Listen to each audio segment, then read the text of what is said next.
Give it up for Lisa.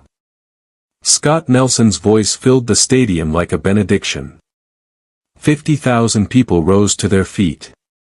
Another 2 million watched the live stream from screens around the world. The roar was physical, vibrating through the stage floor, rattling in Lisa Shively's chest, drowning every thought except one: don't mess this up. She was 12 years old, standing at the edge of a stage so vast the far balconies looked like star fields. Her yellow dress, the nicest thing she owned, suddenly felt cheap under lights that could expose every thread. Scott Nelson stood at center stage, microphone in hand, smiling that famous smile. 2 decades of hits. 3 Grammys. A voice critics called untouchable. Tonight's concert had sold out in 7 minutes. And now his hand rested on Lisa's shoulder. She's going to sing the first verse with me, Scott announced, squeezing gently, protective on camera, controlling underneath. The crowd exploded again. Lisa's throat tightened. She'd rehearsed this moment 100 times in her bedroom mirror, but nothing had prepared her for the weight of this many eyes, this much expectation, this much everything. Thanking you for sticking around with me, my wonderful story family. If you're already hooked in for today's story and ready to enjoy it, click subscribe and let me know in the comments where you're watching from, because tomorrow I will be giving you another story just as interesting as this one. And you don't want to miss it. Now let's begin. What she didn't know, what no one in that stadium knew, was that Scott Nelson's smile was hiding calculation. 3 minutes earlier, backstage, Scott had been adjusting his in-ear monitor when he'd overheard a sound engineer talking to his assistant. Did you catch that kid's rehearsal this afternoon? The girl in the yellow dress? Yeah. Perfect pitch. Natural projection. I've been doing this 15 years, I've never heard a 12-year-old with that kind of control. The words had hit Scott like a fist to the gut. He'd built his career on control. Every backing track layered precisely. Every microphone tuned to favor his frequencies. Every variable eliminated. His voice was good, trained, expensive, reliable, but it required infrastructure. Support. Management. A child with a raw, unfiltered voice didn't fit into that equation. So he'd made a decision. A subtle signal to the stage tech. A quiet adjustment no one would notice. Nothing obvious. Nothing anyone could prove. When Lisa stepped forward to sing, Scott expected silence. He expected panic. He expected a teachable moment about preparation and professionalism that would make him look generous and wise. What he got instead would end his career. 4 hours earlier, Lisa had stood in the empty stadium with her stomach knotted so tight she could barely breathe. She lived in a 2-bedroom apartment in Riverside with her mother and younger sister. Her mother worked double shifts as a dental hygienist, coming home after 9 p.m. smelling like latex gloves and mint, too tired to do anything but heat up whatever Lisa had made for dinner. Money was always the question that hung in the air between them. Asterisk, can we afford it? Not this month. Maybe next year, asterisk. Lisa had been singing since she was 5, standing in the second row of the New Hope Community Church choir every Sunday morning. By 7, her choir director, Mrs. Chen, had pulled her mother aside after service. Your daughter has perfect pitch, Mrs. Chen had said, her hand on her mother's arm. 1 in 10,000 people have it. She can identify any note just by hearing it. She hears things the rest of us can't. Her mother had smiled, proud but exhausted. What do we do with that? Juilliard. Berkeley. Professional training. Mrs. Chen paused. It costs money we don't have. So Lisa sang at church. She sang in the school choir at Martin Luther King Jr. Middle School, where the music budget had been cut 3 years running and the piano was missing 6 keys. She sang in her room at night, quietly so she wouldn't wake her sister, teaching herself runs from YouTube videos on her mother's phone. Her range was unusual, D3 in chest voice to G6 in whistle register. Those impossibly high notes that sounded like glass bells. She didn't know this was rare. She just knew it felt right, like finding a space inside herself that was bigger than the apartment, bigger than the bills piling up on the counter, bigger than the future that seemed to be narrowing before she'd even had a chance to choose one. When the letter came saying Martin Luther King Jr. Middle School had been selected for Scott Nelson's Festival of Hope, *20 choir students to perform as background vocals, real stage, televised nationally *, the whole school had erupted.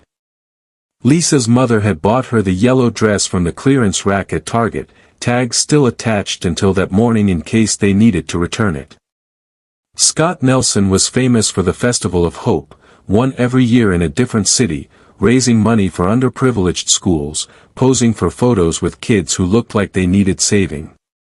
The press called him generous. His brand was built on being the people's artist. 4 platinum albums. 3 Grammys. Endorsement deals with Apple and Adidas. And at the center of it all was that signature note, the whistle register E6 at the end of Unbreakable, that no one else could hit. Except during soundcheck that afternoon, Lisa had heard something that didn't make sense. The choir had been waiting backstage, instructed to stay quiet while Scott rehearsed. Lisa had wandered near the wings, curious, wanting to see what a real stage looked like up close. And she'd heard him attempt the bridge of Unbreakable. He'd started strong. His voice was good, trained, polished, expensive sounding. But when he reached for that famous high note, something broke. His voice cracked around C5, a full 3 steps below where it should have been. He'd stopped, frustrated, and snapped at his sound engineer. "Bring the track up higher on that section. I need more support." The engineer had nodded, adjusted something, and when Scott sang it again, the note was perfect. Too perfect. It didn't sound like it was coming from his throat. It sounded like it was coming from the speakers. Lisa had stood there, confused. She had perfect pitch. She could hear the difference between a live voice and a recording. She could hear the slight digital shimmer, the way the note sat on top of the music instead of inside it. That perfect E6 wasn't Scott Nelson. It was a backing track. She'd gone back to the choir risers and said nothing. Who would believe a 12-year-old girl from Riverside over a man who'd sold 10 million albums? But now, standing under the spotlight with his hand gripping her shoulder, with 2 million people watching and his whispered, "Break a leg," still ringing in her ears, delivered with just enough edge to sound like a threat, Lisa understood something else. He'd seen her at soundcheck. Standing in the wings. Listening. This wasn't about giving her a moment to shine. This was about making sure no one would ever believe her if she told the truth. The opening notes of "Light the Way" filled the stadium, the duet Scott had chosen specifically because it required vocal precision she supposedly didn't have. Lisa stepped toward the microphone stand. She opened her mouth to sing. Nothing came through the speakers. A ripple of confusion passed through the crowd. Some people frowned. Others leaned forward. Scott turned toward her with a look of exaggerated concern, already preparing his sympathetic smile. But Lisa didn't stop. She lifted her chin, and sang again. Louder. To understand what happened next, you need to know something about Lisa Shively that even she didn't fully understand yet. Her voice wasn't just a gift. It was a language she'd been learning since before she had words for it, in spaces too small for microphones, in moments too quiet for anyone to notice, in a life that had taught her the most important lesson of all, that being heard had nothing to do with volume, and everything to do with refusing to disappear, asterisk. Lisa's first memory of singing wasn't on a stage. It was in the back seat of her mother's 2003 Honda Civic, stuck in traffic on the 91 freeway at sunset. She was 5 years old, humming along to a gospel song on the radio, and her mother had turned down the volume just to listen. "Baby," her mother had said, eyes still on the brake lights ahead, "where did you learn to do that?" Lisa hadn't understood the question. She was just making sounds that felt right. But her mother had pulled into a church parking lot that Sunday, New Hope Community Church in a strip mall between a laundromat and a tax preparation office, and asked Mrs. Chen if the children's choir had room for one more. Mrs. Chen was 67 years old with hands that smelled like Tiger Balm and a voice that could shake the folding chairs. She'd been directing the choir for 40 years, and she could spot talent the way fishermen spot currents. "Sing, Amazing Grace, for me," Mrs. Chen had said. Lisa had sung it. All 4 verses. No one had taught her the words, she just remembered them from the radio. Mrs. Chen had looked at Lisa's mother. "She has perfect pitch. Do you know what that means?" Her mother had shaken her head. "It means she doesn't just hear music. She understands it. Like reading a language no one else can see." From that Sunday forward, Lisa was in the second row of the choir, too young for the front, too talented for the back. She learned to breathe from her diaphragm by holding her stomach while Mrs. Chen pressed gently and told her to push back. She learned to project by singing to the exit sign at the rear of the church, imagining her voice as a beam of light that had to reach it. "Volume isn't about shouting," Mrs. Chen would say. "It's about space. You fill the room, not by being louder, but by being present." The church didn't have microphones. The building was small, maybe 80 seats on a good Sunday, with acoustic tile ceiling and carpet that swallowed sound. If you wanted to be heard, you had to mean it. At school, it was different. Teachers didn't appreciate presence. They appreciated quiet. In 3rd grade, Mrs. Morrison had sent a note home, "Lisa has a beautiful voice, but she needs to learn indoor volume. Her singing during free time is disruptive, In 5th grade, during a class performance of "This Land Is Your Land," the music teacher had stopped Lisa halfway through and asked her to sing softer so the other children can be heard too. Lisa had learned to make herself smaller. To hum instead of sing. To mouth the words during assemblies while her voice stayed locked in her throat. But at home, in the apartment she shared with her mother and younger sister Maya, singing was the thing that made the walls stop closing in. Their apartment was small, 2 bedrooms, 1 bathroom, a kitchen where you couldn't open the oven and the fridge at the same time. Her mother worked 50-hour weeks as a dental hygienist, and still they were always 1 car repair, 1 medical bill, 1 unexpected expense away from crisis. Lisa's job was to pick up Maya from elementary school, help with homework, make dinner, usually spaghetti or mac and cheese or whatever was on sale, and keep the apartment clean enough that their mother didn't have to spend her only day off doing laundry. Singing was the space between those responsibilities. In the shower, where the tile made her voice bounce. In her bedroom with the door closed, singing along to YouTube videos on her mother's old phone. In the kitchen while stirring pasta, turning Patti LaBelle runs into steam and memory. Her range kept expanding. By 11, she could hit notes that sounded like they belonged to a different species, whistle tones that made Maya cover her ears and laugh. "You sound like a dolphin," Maya would say. "Dolphins are cool," Lisa would reply. She didn't know this was rare. She just knew it felt like finding rooms inside herself she hadn't known existed. Mrs. Chen knew, though. After church one Sunday, she'd pulled Lisa aside. "You're going to be great someday," Mrs. Chen had said. "Not famous. I don't mean that. I mean great. The kind of singer people remember not because of what you did, but because of what you made them feel. How do I do that? Lisa had asked. You already know how. Mrs. Chen had placed a hand over Lisa's heart. You sing like someone who needs to be heard. That's the only kind of singing that matters. When the letter arrived from the Festival of Hope, Lisa had been folding laundry in the living room. Her mother had opened it, read it twice, and sat down on the couch without speaking. Mama?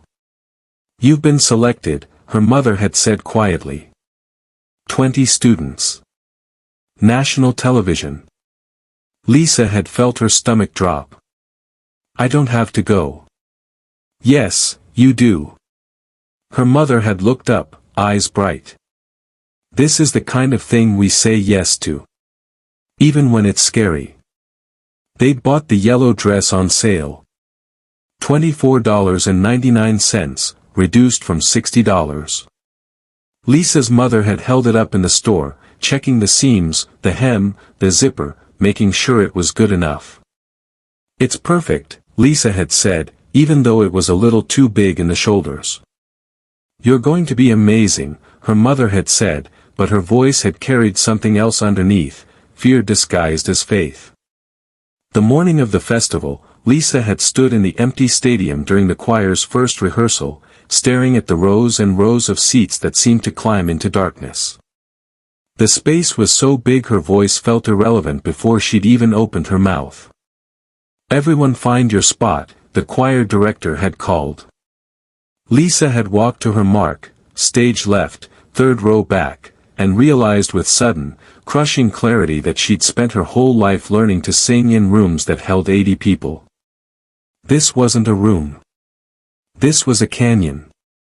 And somewhere in the wings, Scott Nelson was already watching. Scott Nelson had learned a long time ago that perfection wasn't about talent. It was about control. He stood in the green room backstage, watching the monitor as the children's choir ran through their blocking on stage. 20 kids in matching white shirts, nervous energy radiating off them like heat. They were background. Decoration. The kind of heartwarming content that tested well with focus groups and played beautifully in highlight reels. He'd been doing the Festival of Hope for 8 years, one per year, rotating cities, always the same formula. Underprivileged school. Grateful kids. Emotional speeches about opportunity and dreams. His publicist called it brand maintenance. Scott called it insurance. Because the thing about being famous for 2 decades was that you stopped being a person and became a product. And products required constant calibration. Scott took a sip of his throat coat tea, room temperature, honey and lemon, no ice, and checked his reflection in the mirror mounted near the door. 43 years old. Still looked 35 under the right lighting. Hair professionally styled to look casually perfect.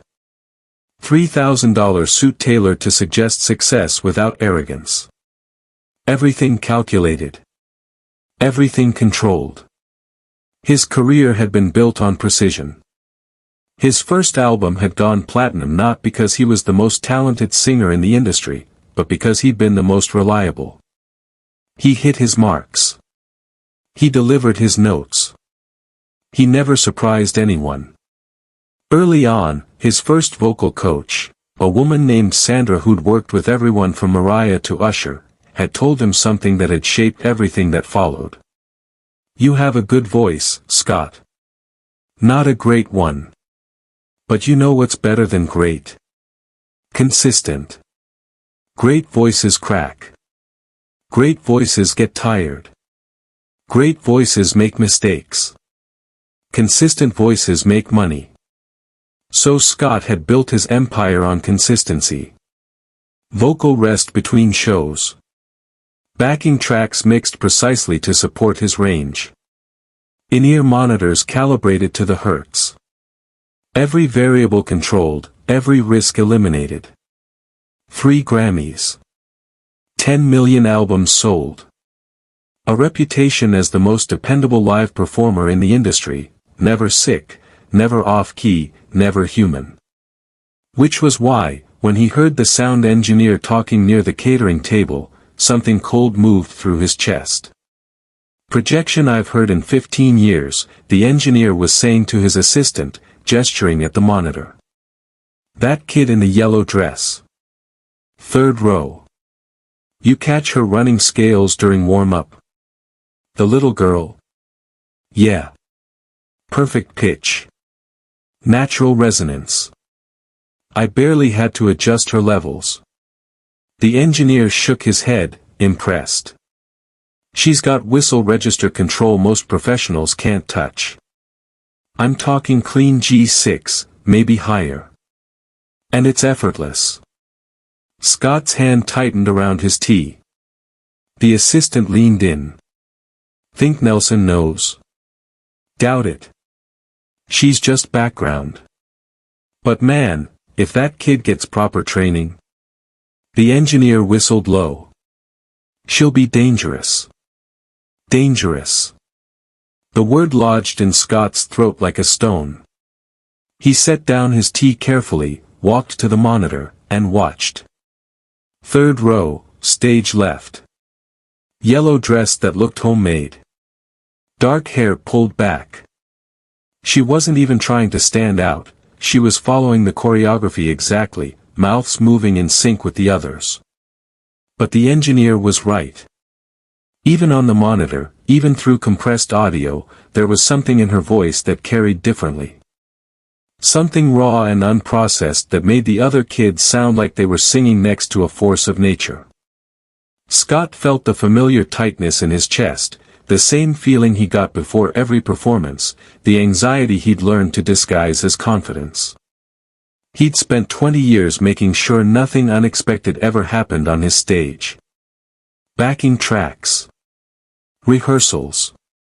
Scripts. Even the spontaneous moments were choreographed down to the second. Because unpredictability was the enemy of perfection. And perfection was the only thing standing between Scott Nelson the brand and Scott Nelson the 43-year-old man with a good but not great voice who'd gotten lucky 2 decades ago. The Festival of Hope wasn't about the kids. It had never been about the kids. It was about him, looking generous, looking humble, looking like someone who still cared about where he came from. And a 12-year-old girl with a better voice than his wasn't part of that narrative. He found his stage manager near the wings. "The duet in the second act," Scott said casually. "Let's bring one of the choir kids up for it." The stage manager blinked. "That's not in the rundown." "I know. I'm changing it. Keep it spontaneous, makes better television." Scott smiled his practiced smile. "The girl in the yellow dress. Third row. What's her name?" The stage manager checked his clipboard. "Lisa Shively." "Perfect. We'll do Light the Way. She can take the first verse." "You sure? That song's got some pretty high passages." "She'll be fine." Scott's voice was light, confident. "It'll be a great moment. Trust me." The stage manager nodded, making notes. Scott walked back toward his dressing room, his mind already working through the mechanics. Light the Way required vocal precision most trained professionals struggled with. The bridge climbed to E6, high enough to be impressive, high enough to be difficult. If the girl nailed it, she'd look good. He'd look generous. Win-win. If she struggled, and she would struggle, because she was 12 and terrified and completely unprepared, she'd fail gracefully, he'd step in to save the moment, and everyone would remember his kindness instead of her attempt. Either way, the story stayed his. But then, 2 hours before showtime, Scott had watched the girls soundcheck from the wings. She'd been standing alone on stage, looking small under the work lights, while the sound engineer adjusted her mic levels. "Give me a scale," the engineer had said. Top of your range. And Lisa Shively had sung. D4, E4, F4, climbing steadily, G5, A5, C6, and then she'd hit E6 with such clarity that Scott had actually felt it in his chest. Not strained. Not forced. Clean as glass. Then she'd gone higher. F6. G6. Notes that shouldn't have been possible from a 12-year-old. Notes that Scott himself could only approximate with digital support. The engineer had laughed, delighted. Holy hell, kid. You been taking lessons? Just church choir, Lisa had said, her voice small again, embarrassed. Scott had stood there, hidden in the shadows, and felt something he hadn't allowed himself to feel in years, genuine fear. Not of failure. Of irrelevance. He'd found a sound tech 20 minutes before doors opened. Kevin.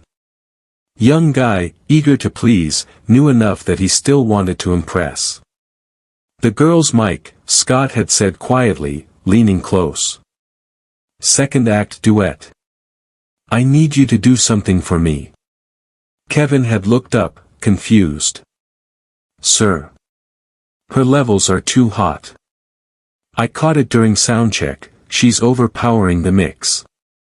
I need you to pull her channel down. Way down. How far? To 0. Kill it completely. Kevin had hesitated. But, she won't be heard at all. Exactly. Scott had put a hand on Kevin's shoulder, friendly, conspiratorial. Listen, this is a teaching moment.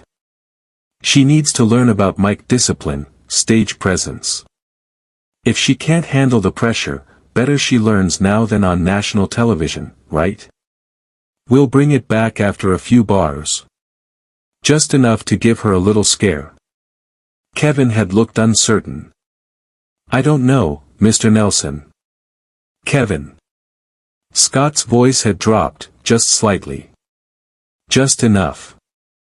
Who do you think gets the final say on technical choices during my show? You do, sir. Right. So when I tell you this is the right call, you trust me. I've been doing this for 20 years. I know how to handle a stage. Kevin had nodded slowly. Okay. 0 on her channel. Good man. Scott had patted his shoulder. Just until I give you the signal. Then bring her back. She'll thank me later.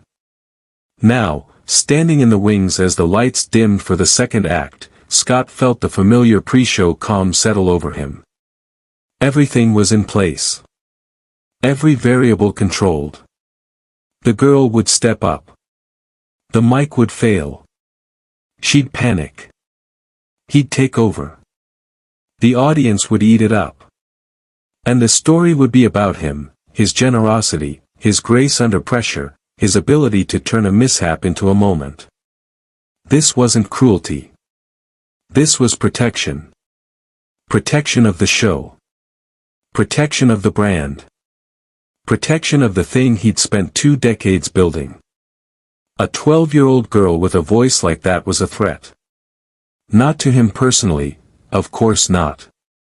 But to the carefully constructed narrative that Scott Nelson was untouchable. And untouchable meant controllable. Meant safe. Meant everything stayed exactly where it was supposed to be. He stepped onto the stage as the music swelled, the spotlight finding him instantly, and smiled.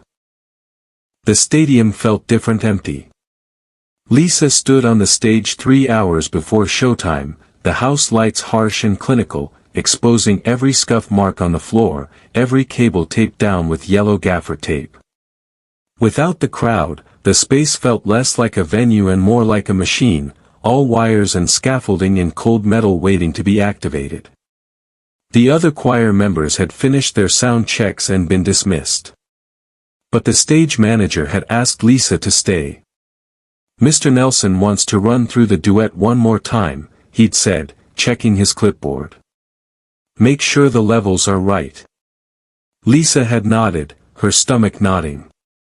She'd been thrilled when they told her she'd been chosen for a solo moment, an actual duet with Scott Nelson, broadcast live. Her mother had cried when Lisa called to tell her. Maya had screamed so loud the neighbors had knocked on the wall. But now, standing alone under the work lights with a sound engineer she didn't recognize adjusting her mic stand, the thrill felt more like vertigo.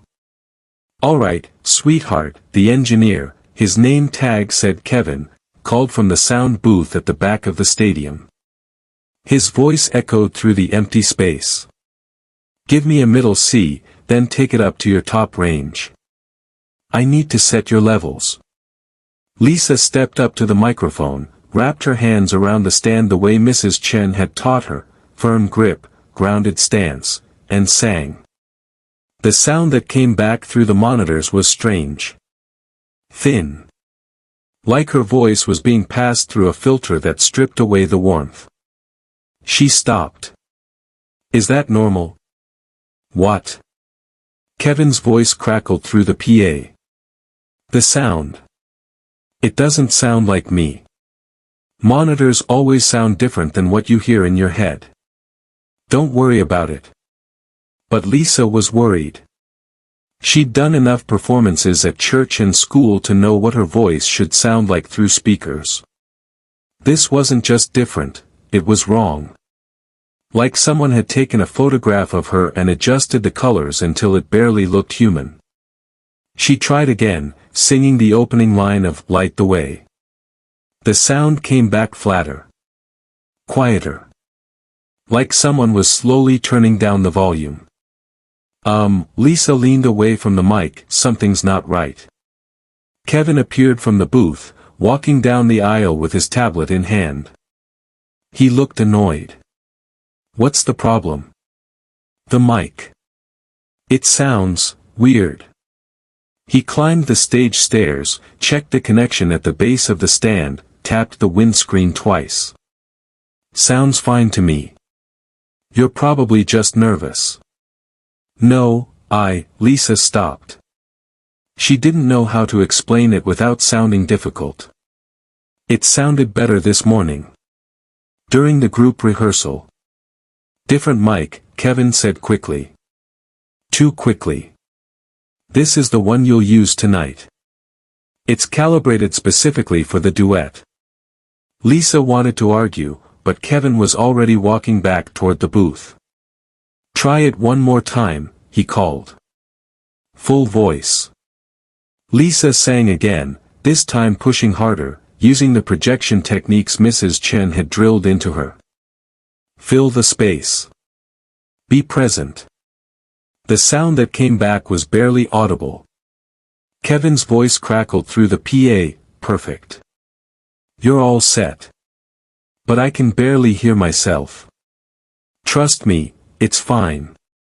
The mix will sound different when the band comes in. You'll hear yourself fine in the monitors." Lisa stood there, holding the mic stand, every instinct screaming that something was wrong. But Kevin was the professional. Kevin had done this 1,000 times.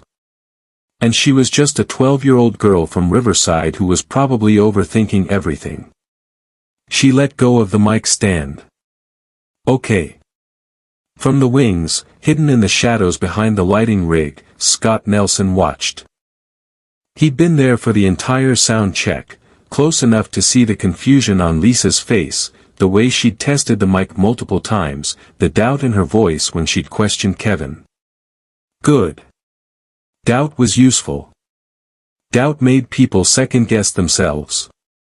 When she finally walked off stage, shoulders slightly slumped, Scott felt a small pulse of satisfaction. She was already off balance. Already questioning her instincts. By the time the lights went down tonight, she'd be so tangled in self-doubt that when the mic failed, she'd assume it was her fault. Kevin appeared from the booth, jogging over with his tablet. "How'd it look?" Scott asked quietly. "Channel set to 0, like you asked." She noticed something was off, but I deflected. Good. Scott checked his watch. 2 hours until doors opened. Remember, bring her back after 8 bars. Make it look like a technical glitch, not intentional. Kevin hesitated. Mr. Nelson, I've been thinking, maybe we shouldn't. Scott's expression didn't change, but his voice cooled by several degrees. Are you questioning my judgment? No, sir. It's just, she's a kid, and she'll be fine. She'll learn something valuable about professionalism and handling adversity. Scott put a hand on Kevin's shoulder, the same gesture he'd used earlier, friendly but weighted with authority. Trust me. I've been doing this longer than you've been alive. Kevin nodded, but he didn't look convinced. Scott didn't care. Conviction wasn't required. Compliance was. Lisa found her mother in the family waiting area backstage, a room with folding chairs and a table of snacks that looked like they'd been sitting out too long. How'd it go? Her mother asked, standing immediately. Fine. Lisa forced a smile. Just sound check stuff. But her mother knew her too well. What's wrong? Nothing. Just, Lisa sat down in one of the folding chairs. The mic sounded weird. But the engineer said it's normal. You trust him? I don't know. Lisa looked at her hands. I guess I have to. Her mother sat beside her, reached over, and took Lisa's hand. Her palms were rough from years of work, warm and steady. You know what Grandma Jean used to tell me, her mother said. When something feels wrong, it usually is. But sometimes you have to walk through it anyway to find out what's on the other side. What if I mess up? Then you mess up. Her mother squeezed her hand. But you'll mess up telling the truth, not hiding from it. Lisa looked up. What does that mean? It means if that mic feels wrong, don't pretend it doesn't. Sing anyway. Sing louder. Sing like you mean it. Her mother smiled, but her eyes were serious. You've been singing in rooms without microphones your whole life, baby. You don't need their equipment to be heard. When the lights went down and the crowd began to fill the stadium, Lisa stood in the wings with the rest of the choir, watching the sea of people flood in like a living organism. 50,000 bodies. 50,000 phones. 50,000 expectations. The stage manager appeared with a headset and a clipboard. Lisa shyly. Yeah. You're up in 20 minutes. Stay close. Her heart hammered. She looked back at her mother one more time, sitting in the special family section, 3 rows from the stage. Her mother waved. Mouthed I love you. Lisa waved back. Then the lights dropped completely. The crowd roared. The band took their positions. And Lisa shyly stepped onto the stage, into a trap she could feel but couldn't see, armed with nothing but a voice she'd been told her whole life was too loud. The microphone waited at center stage like a promise. Or a lie. She was about to find out which. The roar of 50,000 people was a physical thing, a wall of sound that pressed against Lisa's chest as she walked toward center stage. Her yellow dress caught the spotlight, turning her into a small sun against the darkness. She couldn't see past the first few rows. Everything beyond that was just light and noise and the crushing weight of being seen.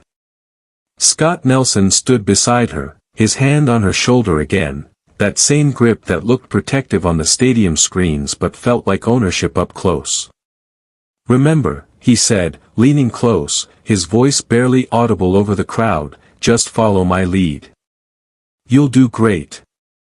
The music began.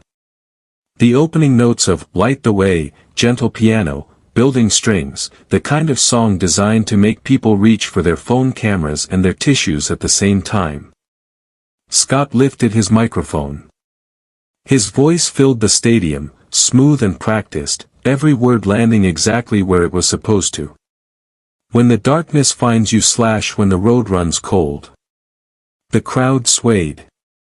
Some held up lighters. Most held up phones, a galaxy of screens recording every second.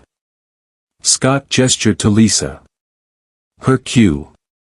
She stepped forward, hands trembling slightly as she gripped the mic stand.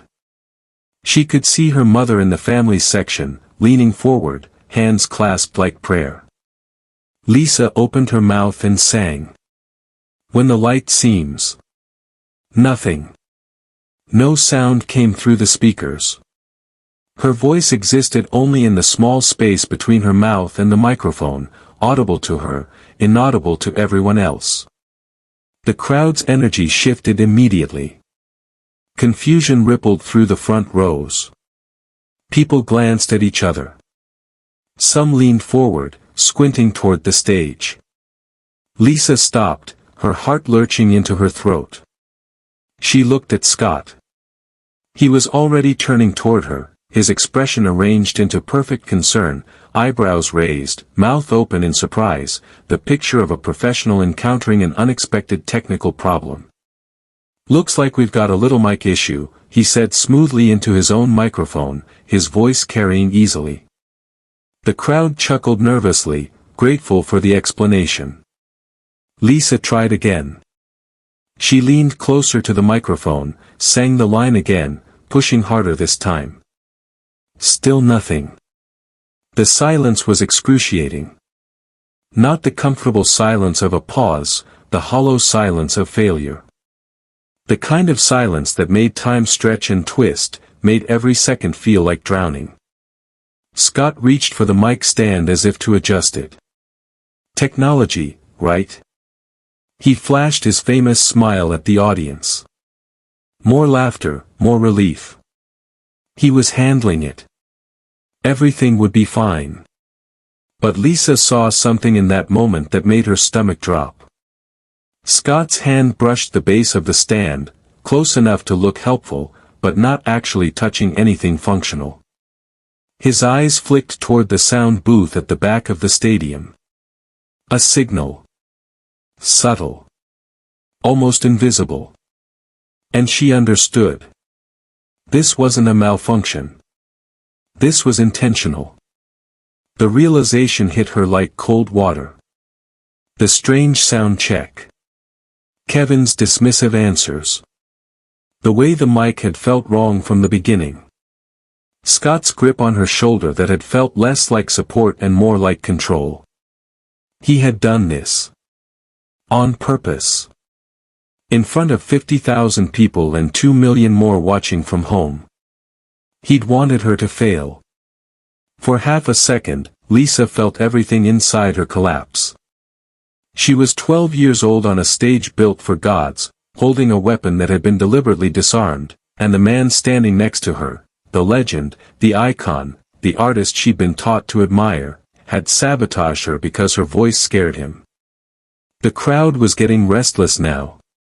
Phones were still recording, but the energy was shifting from excitement to pity.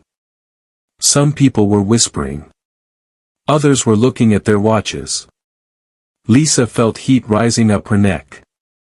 Her vision blurred at the edges. This is how I'll be remembered, she thought. The girl who couldn't. Then she heard her mother's voice in her head. You've been singing in rooms without microphones your whole life, baby. You don't need their equipment to be heard, And underneath that, Mrs. Chen's patient instruction from hundreds of Sunday rehearsals, volume isn't about shouting. It's about space. You fill the room by being present, Lisa looked at the microphone. Looked at Scott, who was already preparing his next line, his next smooth recovery, his next moment to be the hero of a story that wasn't supposed to be his. Then she took a step back from the mic. Actually, Lisa said, and because her mic was dead, she said it loud enough to reach the first few rows without amplification. "I don't need it." Scott blinked, his prepared smile faltering. "What?" Lisa didn't repeat herself. She just opened her mouth and sang. "When the light seems far away." The sound was shocking.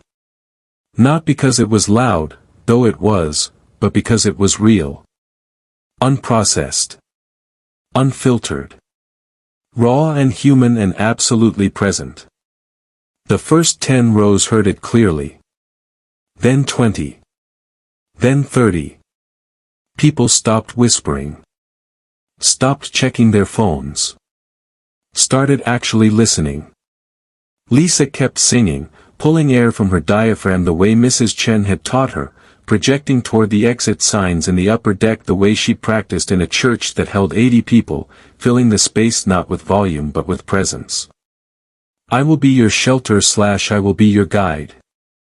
Her voice was cutting through the ambient noise of the stadium, the air conditioning hum, the rustling of thousands of bodies, the electric buzz of the lights. It wasn't amplified, but it was clear. Impossibly clear. In the sound booth at the back of the stadium, Kevin stared at his monitors in disbelief. The channel for Lisa's mic was still at 0.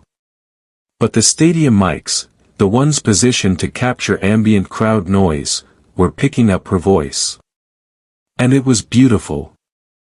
The band, confused, kept playing. But they were watching Lisa now, not Scott. Scott stood frozen, his own mic hanging useless at his side. He'd been preparing to rescue the moment, to step in with his professional grace and turn her failure into his triumph. But there was no failure to rescue. She was singing. Without him. Without the system.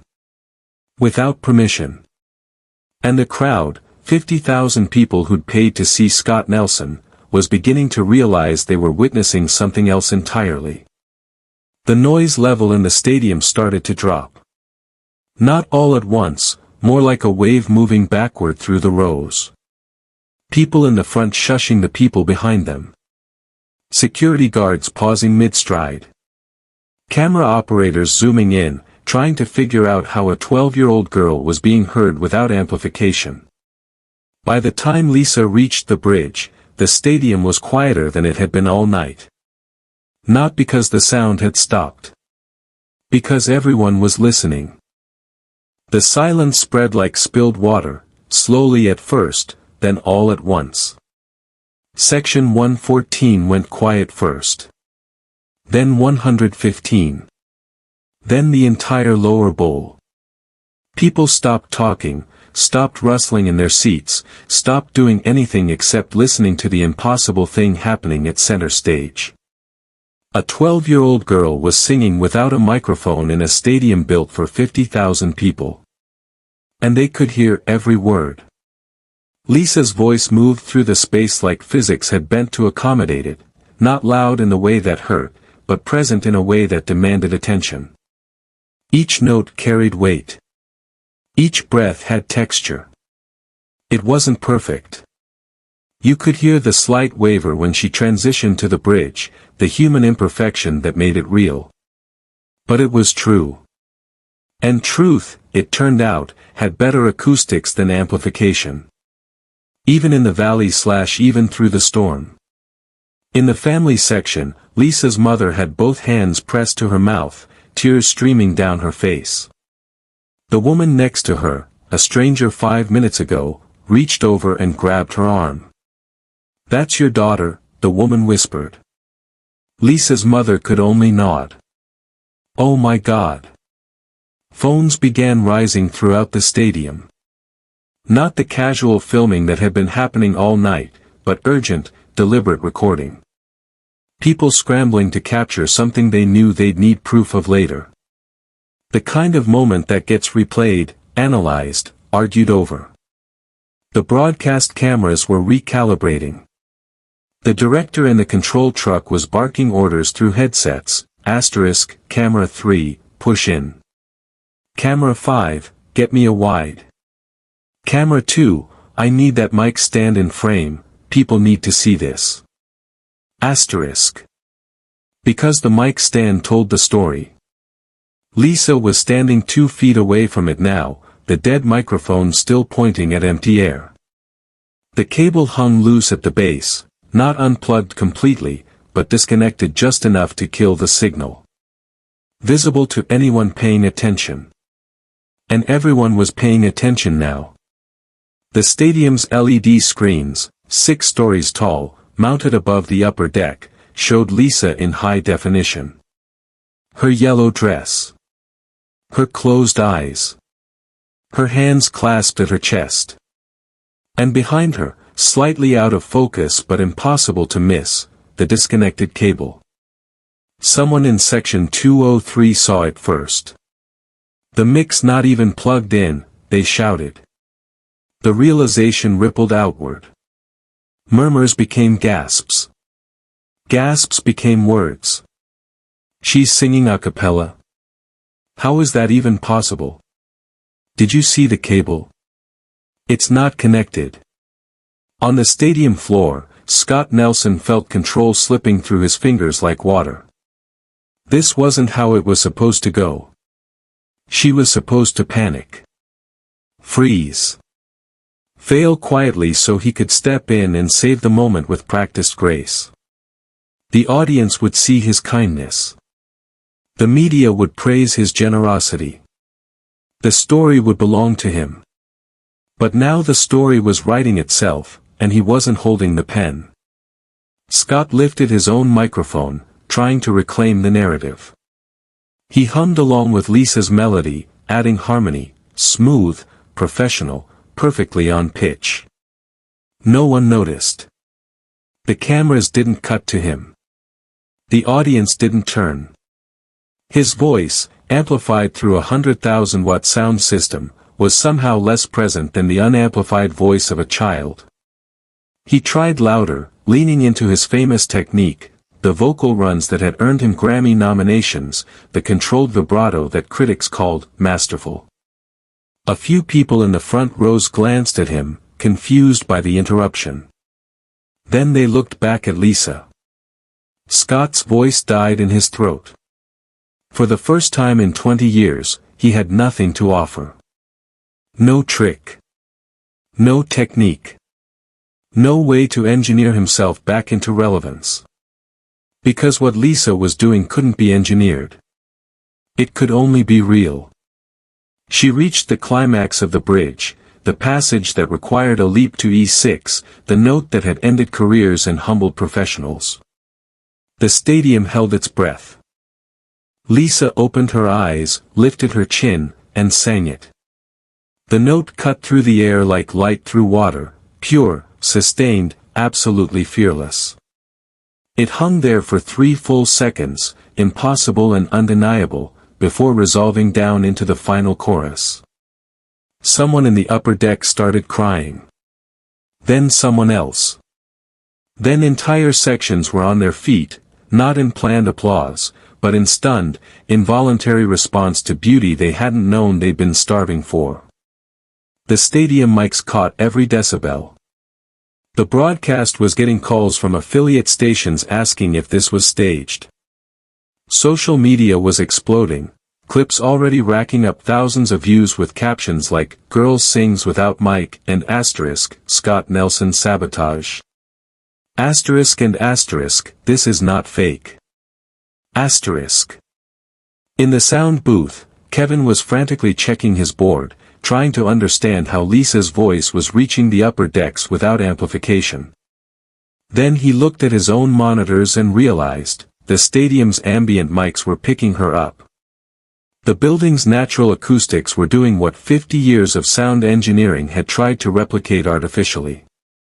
She was loud enough. Not because she was shouting. Because the space itself was listening. Scott saw the replay on the stadium screen. Saw the cable, highlighted now by a red circle added by the broadcast team. Saw the comments scrolling across the live feed on his own phone, which someone had shoved in his face. Asterisk, "Why is her mic unplugged?" Asterisk. Asterisk, did Nelson sabotage her? Asterisk. Asterisk, this is disgusting. Asterisk. He opened his mouth to say something, to explain, to deflect, to regain control of the narrative spiraling away from him. But Lisa was singing the final line now, and the stadium had gone so quiet he could hear the reverb of her voice bouncing off the far walls. Asterisk, I will light the way. Asterisk. The last note faded into silence. For 2 full seconds, nobody moved. Then the stadium erupted. Not polite applause. Not enthusiastic cheering. Something closer to catharsis. 50,000 people screaming, crying, standing, reaching toward the stage as if proximity to this moment might somehow transfer its magic. Lisa opened her eyes and staggered slightly, the adrenaline draining all at once. She looked at the crowd, then at the disconnected cable at her feet, then finally at Scott Nelson. His face was red. His jaw was clenched. His hands were shaking. He'd spent 20 years building an empire on control, on precision, on the illusion that excellence required machinery. And a 12-year-old girl from Riverside had just proven him wrong in front of the world. Lisa didn't smile. Didn't bow.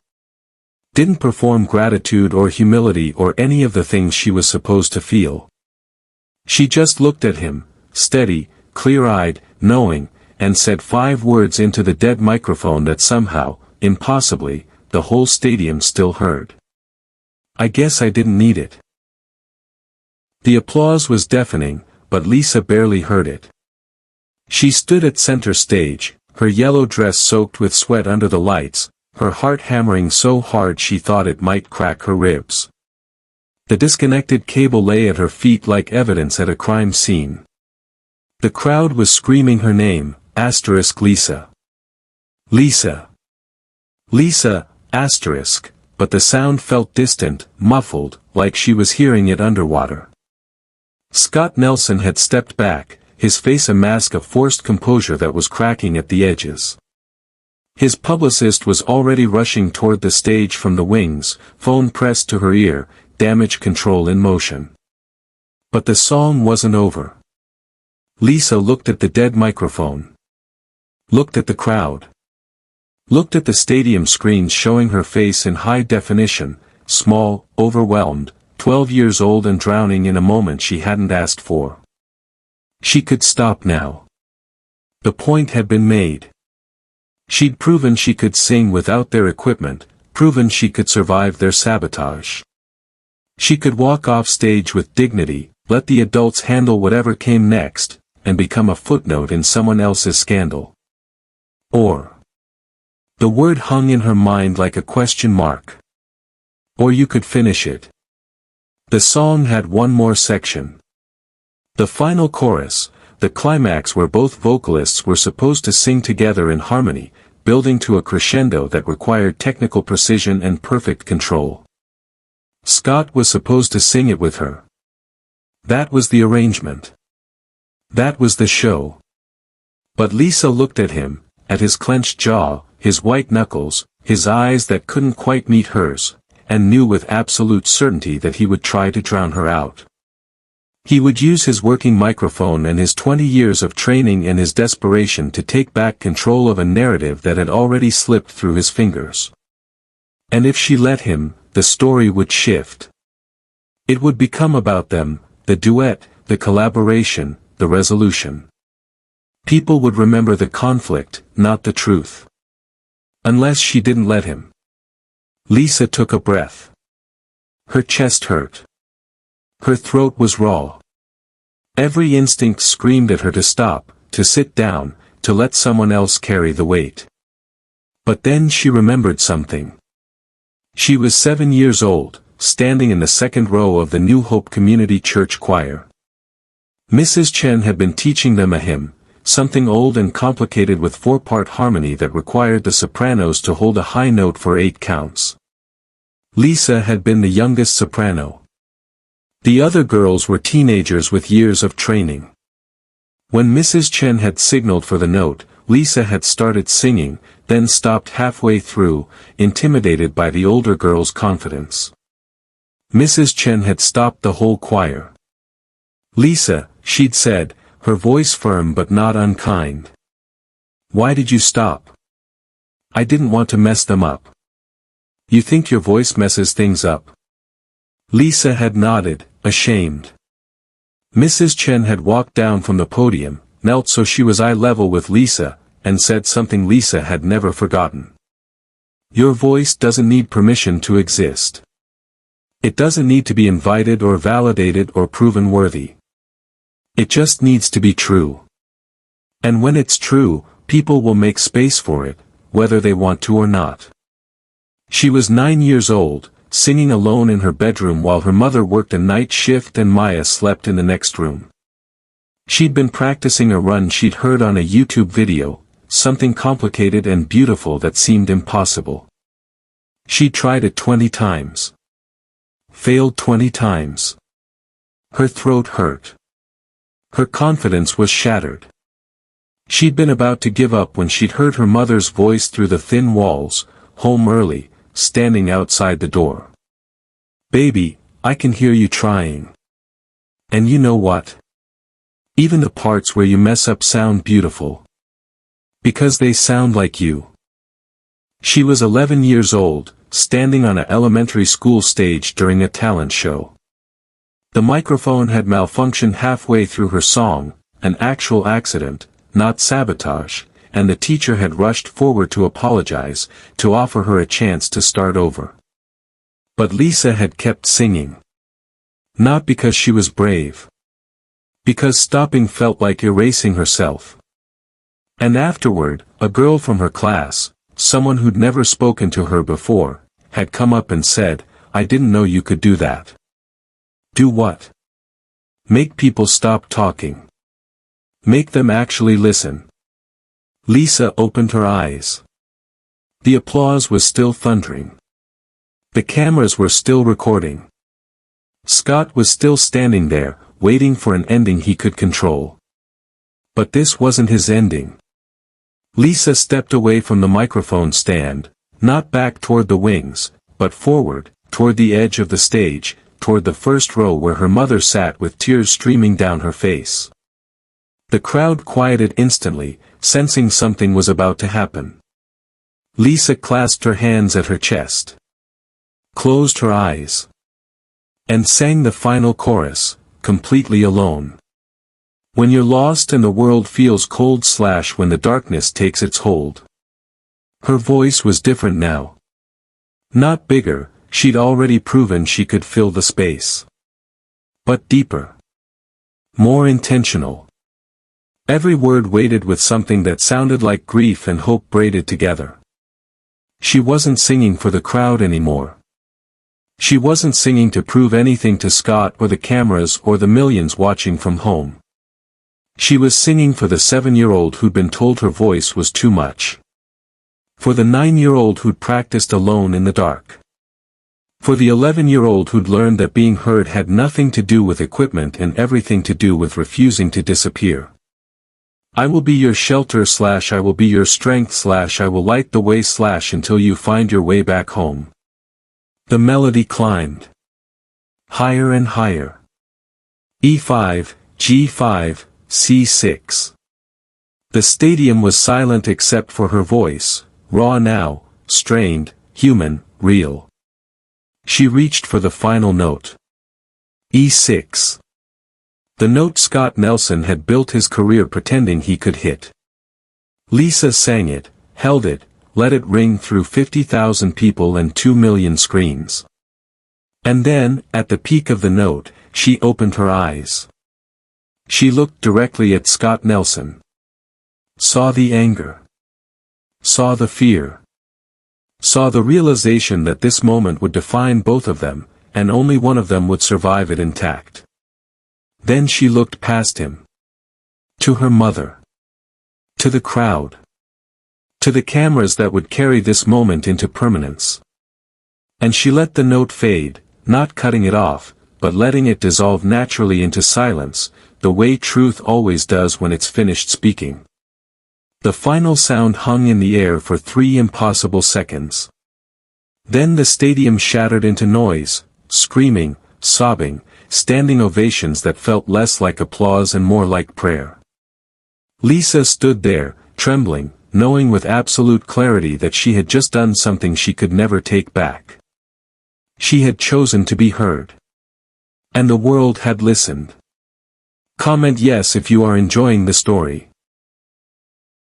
The applause was not for Scott Nelson. That was the thing that broke him, not the volume of it, but the direction. 50,000 people on their feet, screaming, crying, reaching toward a 12-year-old girl in a yellow dress who looked like she might collapse at any moment. Phones held high like offerings. Voices hoarse from shouting her name. And Scott stood there, 5 feet away, completely invisible. He tried to clap. Forced his hands together in a rhythm that was supposed to look gracious, supportive, like he'd been part of this all along. His smile, the one that had sold 10 million albums, felt like a mask made of cracking plaster. The cameras caught it all. The stadium screens showed him in split frame next to Lisa, her face flushed and stunned and real, his face tight and performing and desperately hollow. The contrast was devastating. In the control truck outside the stadium, the broadcast director was watching 7 monitors at once, listening to 3 producers shouting in his headset while social media metrics scrolled across a 4th screen. "Are we seeing this?" one producer yelled. "The cable. Get me a replay of the cable." Already trending, another voice cut in. Hashtag MikeGate. Hashtag Scott Nelson exposed. We're at 50,000 tweets in 2 minutes. Camera 2, zoom on the mic stand. I want that disconnected cable in 4K. The replay rolled instantly. Slow motion. High definition. The moment before Lisa's first note, when Kevin had made the adjustment. The loose cable. The red circle helpfully added by the graphics team. Then a split screen, Lisa singing without amplification while Scott stood uselessly beside her, his working microphone suddenly meaningless. The broadcast commentary, which had been cheerfully bland all evening, shifted. Wow. I'm not sure what we just witnessed, the lead commentator said, her voice unsteady. But if you're just joining us, Lisa Shively, a 12-year-old from Riverside, just sang an entire verse and chorus of Light the Way without a working microphone. And you can see here, the screen cut to the cable again, her mic appears to have been disconnected. The question everyone's asking, her co-host added carefully, is whether this was a technical malfunction or something else. A beat of silence. Then, we've reached out to Scott Nelson's team for comment. Backstage, Scott's publicist, a woman named Diane who'd been managing his image for 8 years, was already in crisis mode. She grabbed his arm the second he stepped off stage, pulling him into a side corridor away from the cameras. What the hell was that? Her voice was low, lethal. It was, Scott's voice cracked. He cleared his throat. A technical issue. You saw it. The mic. Don't. Diane held up her phone. The screen showed Twitter, Reddit, Instagram, all exploding with the same clips, the same accusations. I've got 20 outlets asking if you sabotaged a child. TMZ has a source saying you ordered the sound tech to kill her. Mike ordered, Scott. That's not, I didn't order. Then what did you do? Scott opened his mouth. Closed it. His carefully constructed defense, asterisk it was for her own good, it was a teaching moment, I was protecting her asterisk, sounded pathetic even in his own head. I asked Kevin to pull her levels, he said finally. Just for a few bars. To help her understand stage discipline. Diane stared at him. You sabotaged a 12-year-old on live television to teach her a lesson. I was trying to help. You were trying to control her. Diane's voice was cold now. Because she's better than you. And everyone just watched you try to bury her for it. That's not what happened. That's exactly what happened. And now it's the only thing anyone's going to remember. In the family section, Lisa's mother was being swarmed by reporters who'd somehow gotten past security. Phones thrust in her face. Questions shouted over each other. Did you know her mic was disconnected? Is your daughter planning to press charges? What do you think of Scott Nelson's actions? Lisa's mother pushed through them, moving toward the backstage entrance where a security guard was waving her through. She didn't answer. Didn't engage. Just kept walking, her jaw set, her hands shaking. She found Lisa sitting alone on a folding chair in a quiet corner, still in her yellow dress, staring at her hands. Baby. Her mother knelt in front of her. Are you okay? Lisa looked up. Her eyes were red but dry. Did I do the right thing? You did the only thing. Her mother took Lisa's hands. You told the truth. He tried to make me disappear. I know. And I didn't let him. Her mother's voice cracked. No, baby. You didn't. A stage manager appeared, clipboard in hand, apologetic. Miss Shively? There are some people who'd like to talk to Lisa. Producers. Record labels. The festival organizers want to. No, Lisa's mother stood, her voice firm. Not tonight. She's 12. She's exhausted. And she's going home. But. Home. The stage manager nodded and backed away. On the main stage, the concert was trying to continue. The band was playing. The backup singers were performing. But the energy had changed.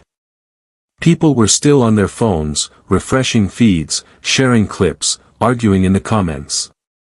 Scott Nelson was supposed to close the show with his signature song, Unbreakable, the one with the whistle register note he couldn't actually hit. He stood in the wings, watching the stage, feeling the weight of what came next. Diane appeared beside him. You don't have to do this. We can say you're unwell. We can cancel. No, Scott's voice was hollow. If I don't finish, it looks like she broke me. Scott. I'll be fine. I always am. But when he walked back onto the stage, the applause was different. Polite. Obligatory. Some people were actively booing, not many, but enough that the cameras caught it, enough that it would make the news. Scott lifted his microphone and began to sing Unbreakable. His voice was good. Professional. Technically flawless. But no one was listening. Not really. They were waiting for the ending, for the famous E6 that had defined his career. When he reached that moment, Scott made a choice. He could let the backing track carry it, the way he always did. Pretend it was him.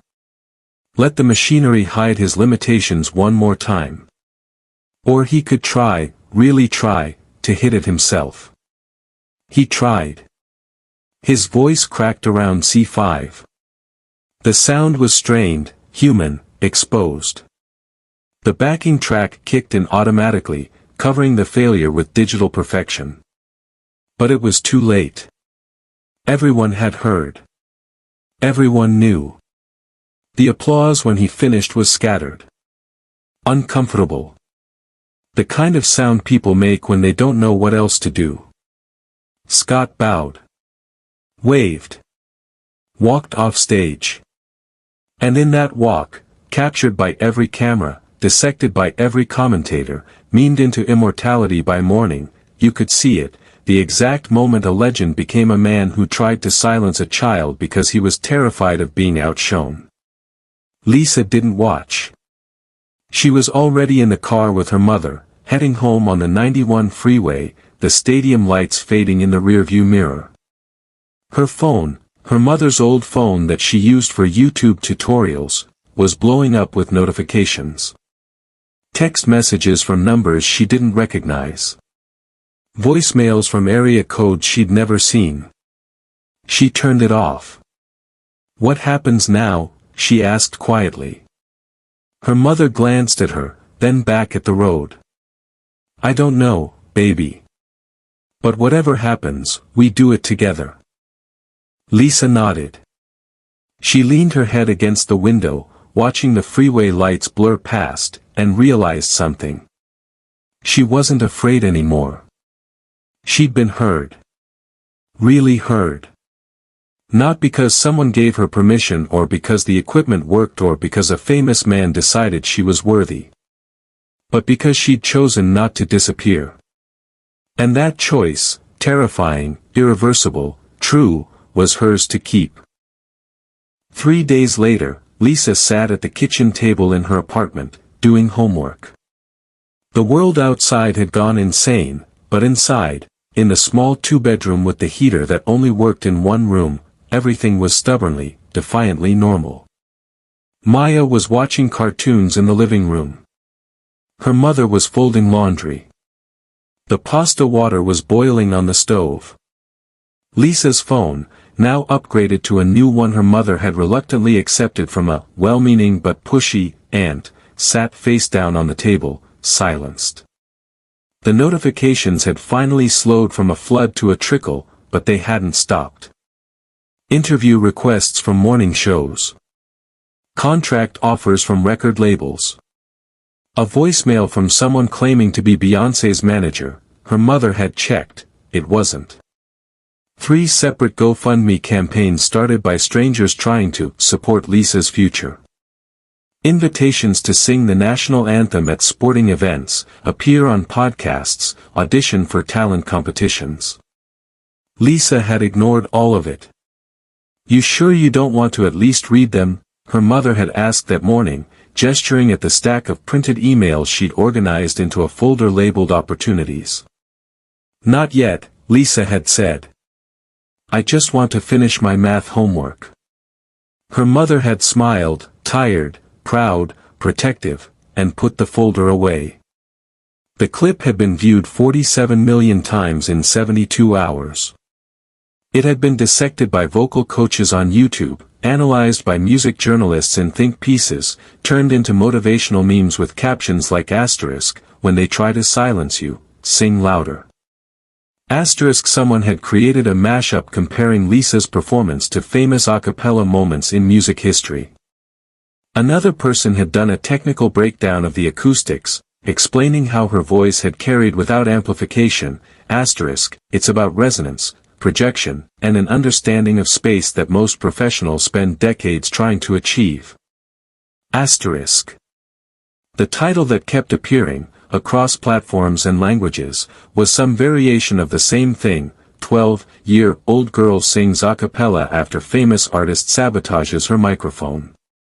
Scott Nelson's name was in every headline, but he wasn't the story anymore. He was the context. The villain in someone else's narrative. His publicist had released a statement 36 hours after the incident, asterisk, "There was a technical malfunction during the Festival of Hope performance." Any suggestion that Scott Nelson intentionally sabotaged Lisa Shively's microphone is categorically false and defamatory. Mr. Nelson has always been committed to supporting young artists and regrets that the technical issues disrupted what should have been a joyful moment. Asterisk. The statement had been shredded within minutes. Kevin, the sound engineer, had given an interview to a music industry blog, speaking on condition of anonymity. He described the conversation with Scott. The instruction to kill Lisa's channel. The justification about teaching her a lesson. The hand signal during the performance. "I shouldn't have done it," Kevin had said in the interview. Asterisk, I knew it was wrong. But he's Scott Nelson. You don't say no to Scott Nelson. Except. I guess you do. I should have. Asterisk. Endorsement deals began falling away. Pepsi quietly removed Scott's image from their new campaign. The Grammy committee announced they were reviewing his nomination for an upcoming award. Concert venues started reporting increased ticket refund requests. Scott himself hadn't been seen in public since the night of the performance. No statements. No social media posts. Just silence, the kind that sounded like retreat. Mrs. Chen had visited the apartment the day after the performance, bringing a casserole and a hug that lasted a full minute. I knew you were special, she'd said, sitting across from Lisa at the same kitchen table where Lisa now sat doing homework. But I didn't know you were brave. I was terrified, Lisa had admitted. That's what brave means. Mrs. Chen had taken Lisa's hand. Doing the thing even when you're terrified. Especially then. What happens now? Whatever you want. But Lisa, Mrs. Chen's voice had turned serious. Don't let them make you into something you're not. You don't owe anyone a performance. You don't owe anyone your voice. What you did that night wasn't about becoming famous. It was about refusing to be erased. I don't want to be famous. Good. Fame is what happens when people need you to be a symbol. But you're not a symbol. You're a person who sang because she had something to say. On the seventh day, a reporter from a national news magazine managed to get past the building's front door and knock on their apartment directly. Lisa's mother had answered, blocking the doorway with her body.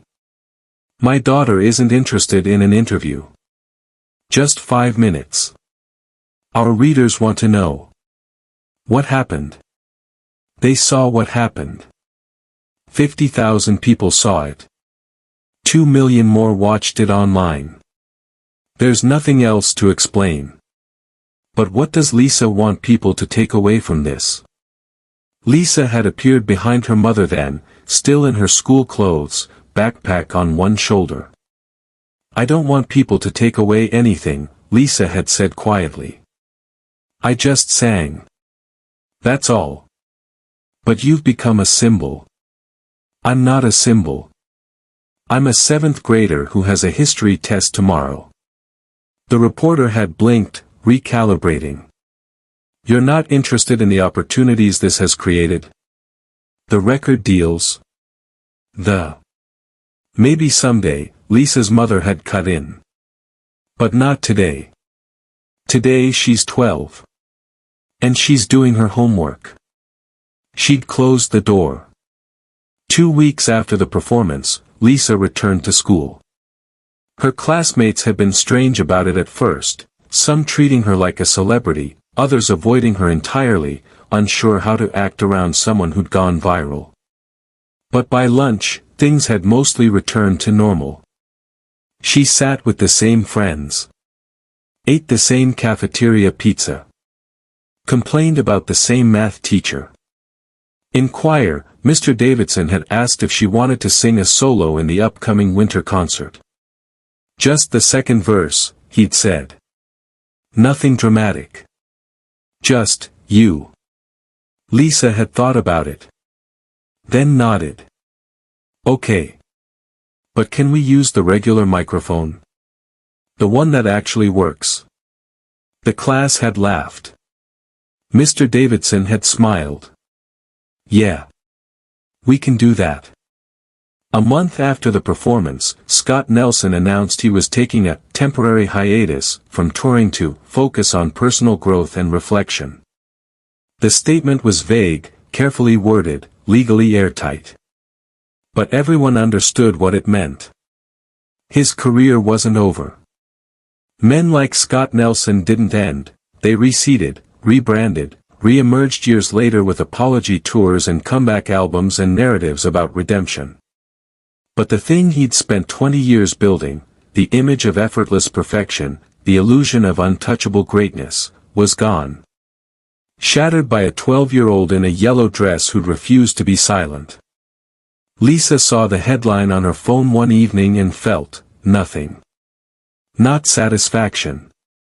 Not anger. Just a quiet recognition that some stories don't need endings.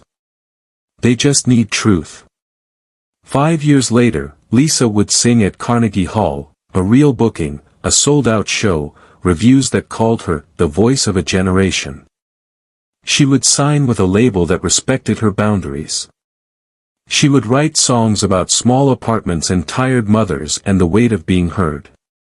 But none of it would matter as much as that night in the stadium. Because that night wasn't about becoming someone. It was about refusing to disappear. And late at night, when the world got too loud and the pressure got too heavy, Lisa would close her eyes and remember, the disconnected cable, the impossible choice, the moment she'd stepped away from the microphone and sung anyway. Not because she was brave. Not because she was talented. Not because anyone gave her permission.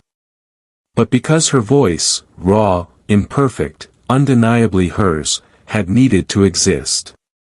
And 50,000 people had made space for it. Not because they wanted to. But because truth, when it's spoken clearly enough, doesn't ask for permission. It just is.